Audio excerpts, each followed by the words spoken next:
Hi Gemini! Welcome po sa ating channel at ito ay inyong Daily Gabay Tarot Reading for your April 25, 2024.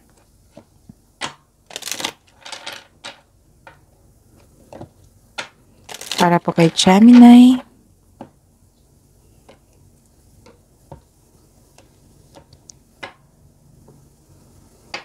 Please be reminded that this is general reading po, so maaari kayo makarelate o hindi. Just take what resonates. Gamitin ang reading na ito bilang gabay lamang. Balik po kayo dito bukas para sa ating Daily Gabay Tarot Reading. Please like, subscribe, and click bell button for notification para updated po kayo sa Daily Tarot Reading natin. Para po sa gusto magpa-reading, maaari niyo pong makuhang link na sa description box po ito. Message nyo lang po ako sa Messenger. Maraming salamat po.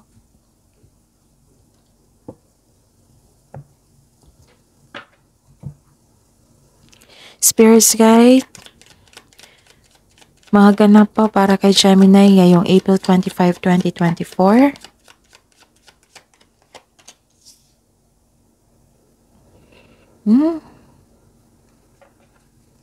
Okay.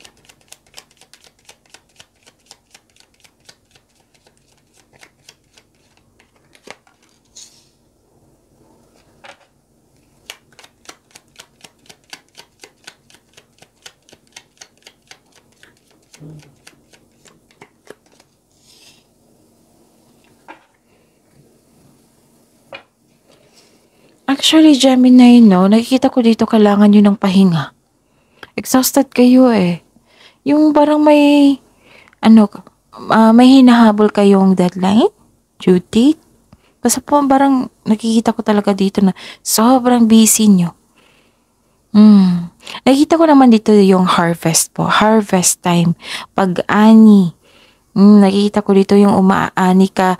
Like for example, yung product mo na tinanim mo, nagbunga ng maganda. Ganun. Yung maraming bumili kasi patok na. Pwede lang literal ito na nag-ani kayo. Nag-harvest kayo.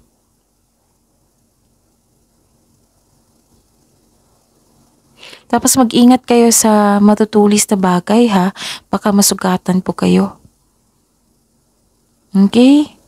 Pwede din na may cut na, may nakita kong cut off of communication dito. Gemini. Parang nagtampo ka. Parang nagtampo si Gemini.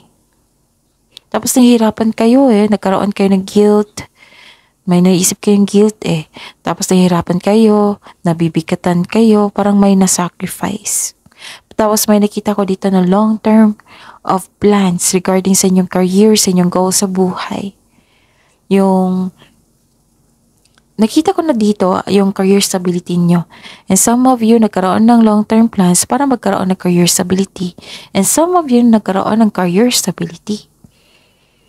Yes, nagpaplano kayo. Parang nagtampo si Gemini.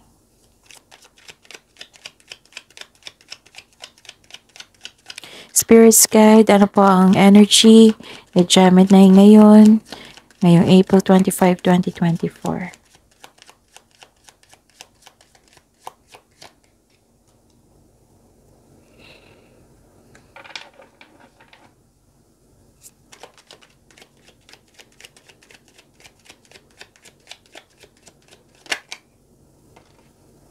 Okay, sa mga bako dito na Gemini, this is special reading ha. This is requested and sponsored by Miss M. So this is special reading for you. 10 days straight po ito. Absent lang ako nung Sunday. Oo. So hanggang April 30 po ito. 10 days. Nagsimula po iyon ng April 19. So panoorin nyo hanggang ngayon. Hanggang April 30. Gemini. So supportahan natin ha. Yung special reading nyo po para sa inyo Gemini. Okay? Tapos open na rin yung yung schedule nyo for booking Gemini. Okay. So, your energy.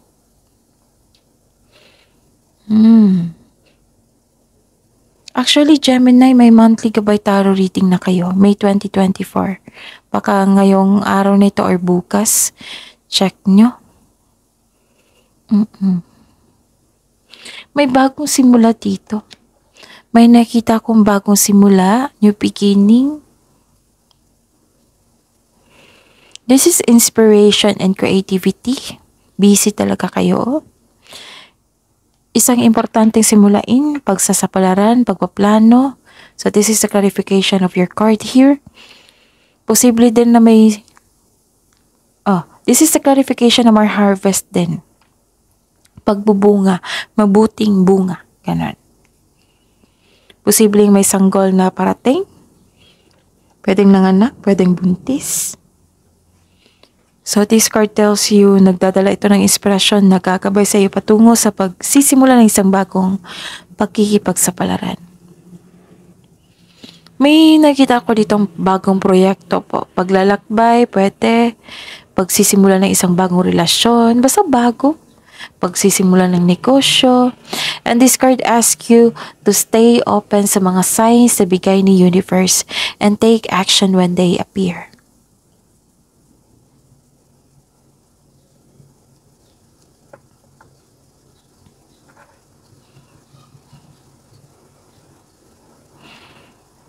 Ayun. So,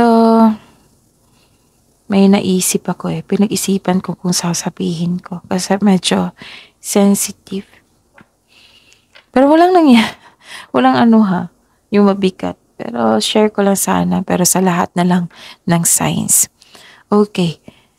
May chance kayong maglakbay sa malayong lugar o mag-abroad. Yung iba magsisimula ng pumasok sa gym, sa pag-aaral. Basta new beginning po ito. Initiation. Pagsisimula. Ito na ang oras na kumilos ka na at isagawa ang matagal mo ng plano o proyekto. Basta isang importanteng simulain po ito, Gemini. Okay? Ano pa? I see. Nagkaroon ng pagkakaisa. You're making memories. May plano kayo mag-outing May ganap na reunion. May nakita akong nag-spend time ka sa anak mo o sa mga bata. Pwede rin sa inner child mo, nag-reconnect kayo. Alam niyo ba kung makipag-connect kayo sa isang bata, sa mga bata, or sa inner child mo, mare-refresh yung energy niyo. Kaya in-encourage ko kayo Take time to your children. Take time to your inner child. Nakita ko dito nag-spend time kayo sa inyong family. Posibleng may pagpatawad na mangyayari po. And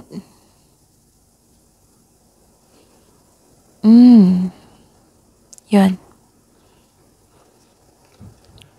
Spirits guide. Career and money po ni Gemini.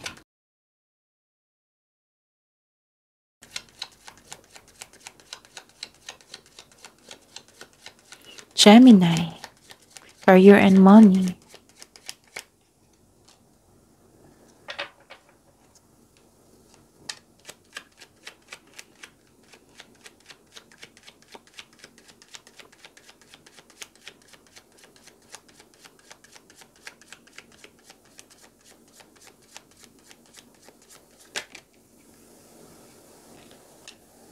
Busy talaga kayo. Busy kayo sa inyong gawain po, daily routine nyo. Nakikita ko dito. So may repeating number. Check ko May repeating number talaga. Okay, basahin ko muna.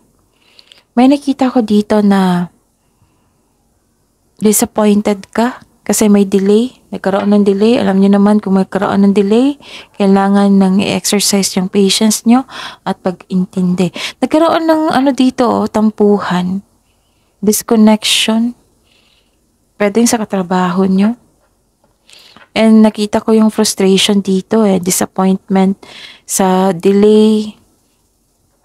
So be still flexible and patient is what required at this time. Busy kayo dito. May delay po naganap, na-disappoint kayo.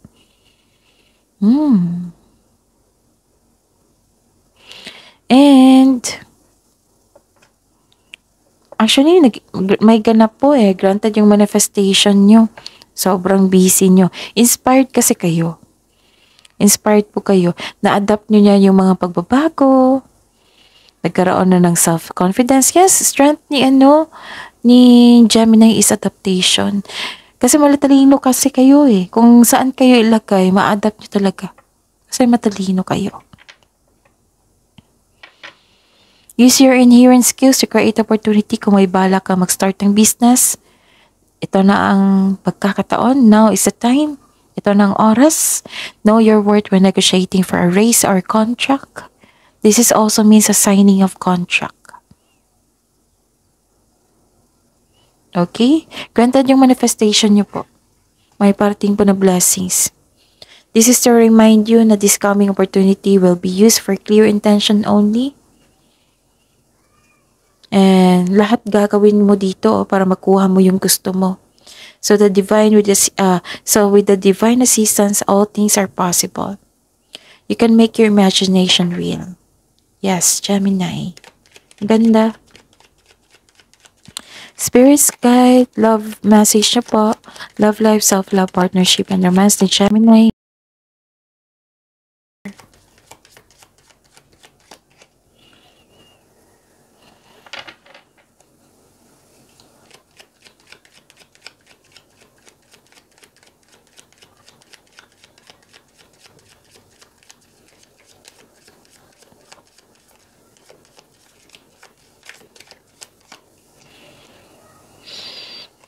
Okay. So, check ko muna yung repeating number kung meron pa. May 6. Tama ba? Dalawa lang. So, 66 po. Spiritual meaning sa 666. This is harmony, pagkakaisa, balance, love, and healing. Wow! The spiritual meaning of 66 is a sign of harmony, balance, love, and healing. Angel number 66 stands for relationships. Your spirit guides are telling you to put your mind at ease. Mag-relax lang po. Okay? May spiritual growth na naganap talaga. The angel number 66 can also represent a time of change and progress in your life, such as career, relationship, personal growth, and health. Ang ganda. So, ayun. So, ano ang ganap sa inyong love life, self-love, partnership, and romance? Oh, this is recovery. This is recovery.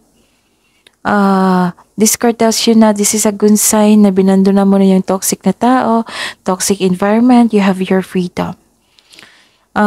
Kung regarding ito sa health, is a difficult cycle is about to end. Magiging okay na yung health nyo. Nawala na yung pagiging obsessive, na-disappoint kayo. Pwede din nawala na yung bad habits mo, nalampasan mo na. This is called recovery po. Repression. Okay? What I meant, hindi repression. Nagkaroon ng liberation, release, freedom, choices. Ang ganda. So, ang taas ng confidence nyo ngayon, you have a power and courage. Okay? And para sa mga single dito, you have a confidence, labas ka rin sa comfort zone mo. Upang sa gayo, you have a chance to meet new people. Sa mga may relasyon sa buhay mag-asawa, mukhang may tampuhan kayo the other day, at magkaroon kayo ng honest conversation ngayon, na magkaayos kayo. So, feel your fears and take action in a way. Naging matapang na kayo dito, oh. Gemini. So, yun. Supportahan niyo po ha, ang special reading from, April 19 hanggang ngayon, hanggang April 30 po ito. Okay? So that is your reading, Gemini, for today. April 25, 2024. Please like, subscribe. Kung may nabanggit kayong 26 ha, this is April 25 po na reading. So, ayun. So, this is your reading po. Please like, subscribe, and click the button for notification para updated po kayo sa daily tarot reading natin. Maraming salamat po.